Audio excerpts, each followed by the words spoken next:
you. Program Director, Honourable Ministers, PCC members, civil society, or protocol observed.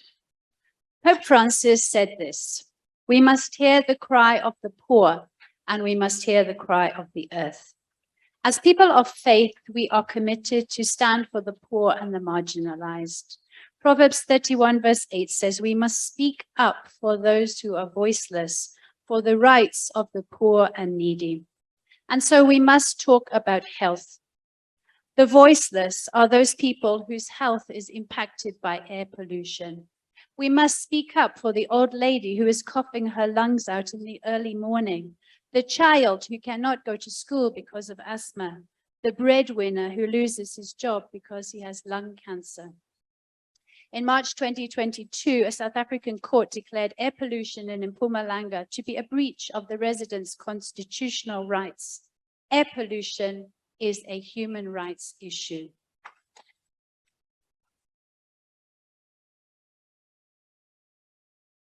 COVID killed a total of 6.8 million people globally. Every year, 8 million people die of air pollution. Because the majority are poor and vulnerable, the world does not seem to care. And as faith communities, we will stand up, we will speak up and demand that the minimum emission standards be complied with. Secondly, we must talk about finances. The Western Cape alone has just cut its health budget by 3 billion rand. And one of the things that is stated is because we are bailing out Eskom. Healthcare, education, crime prevention will be impacted if we continue to pour money into extending the life of ancient coal-fired power stations. We know that there is funding available for renewables at a very low cost. Bid window 6 was oversubscribed, and there is virtually no funding available for coal. It is said that the Stone Age did not come to an end because we ran out of stones, but because we found something better. It is the same with coal. We have found something cleaner, safer, and now it has become cheaper. And what of our businesses, battered by COVID, battered by load shedding, and now they will face being excluded from international markets who are introducing carbon border taxes to stop the import of products from carbon-intensive economies like ours. We cannot take on new nuclear, which would lock us into devastating debt. Faith communities have already taken us to court about nuclear, and we would do it again. It is not a choice between coal and load shedding.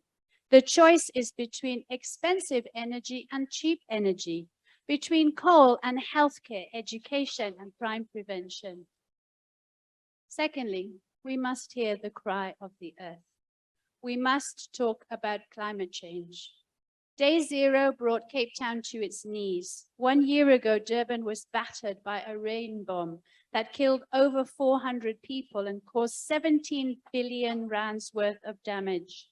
We must recognize our contribution to climate change. Our per capita carbon emissions are on a par with Europe. Our electricity is some of the dirtiest on this planet. That is injustice. We are not only impacting on our own citizens, but on our neighbors. Malawi was devastated this year by flooding, Mozambique by cyclones, supercharged by warming oceans. This is injustice. We must recognize intergenerational injustice. We owe a debt to the future generations. A poster at a climate change march said, "You will die of old age. We will die from climate change." We cannot betray the younger generation by betraying our nationally determined contribution to combating climate change. And we must talk about truth. The truth will set you free. There is corruption and it must be uncovered. This last week has been a very sacred one for faiths in South Africa. We're celebrating Ramadan, Passover, and Easter. One of the key beliefs of Easter is that from death comes life. Sometimes you have to go down into the very darkest tomb in order for new life to come. We are in that dark place now as we hit level 6 load shedding with a bleak winter ahead. But new life is coming. Last month in March alone, 31 projects with a capacity of 1,300 megawatts were registered. That is 8 times the amount that we received in the entire year of 2021 in 1 month. Change is happening, and it can quickly become exponential if we reduce red tape and barriers. Can we be visionaries of this new life? Can we see South Africa become a leading producer of electric taxis, electric buses, creating an efficient public transport system, exporting them across Africa? Can we see every TVET college offering courses on renewable energy? Can we see huge hubs, not just installing solar panels, but producing them so we do not need to import? Can we see huge firms being set up for factories in Mpumalanga and Highveld, producing wind energy turbines, creating jobs, creating hope for young people? The oil industry spawned the 1%ers. It spawned massive inequality. Decentralized energy production can bring the profits of energy back to the people. We can see rooftop solar panels on every school, every community hall, every church, every mosque, feeding into the grid and creating sustainable income for generations to come. We have young minds. We have bright minds. Let us harness them.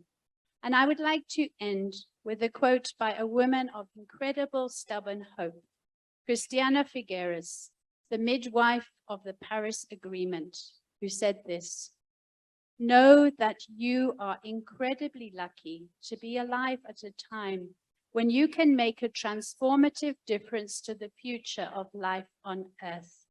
You are not powerless.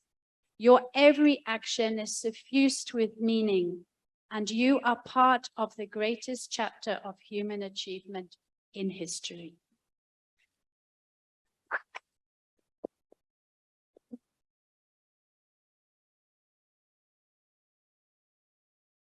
Program Director, good morning and thank you. Honorable Ministers present here, Minister Pravin Patel, Minister Tracy, Minister Ramkhopa, members of the PCC, commissioners, delegates of the colloquium, good morning, members of media.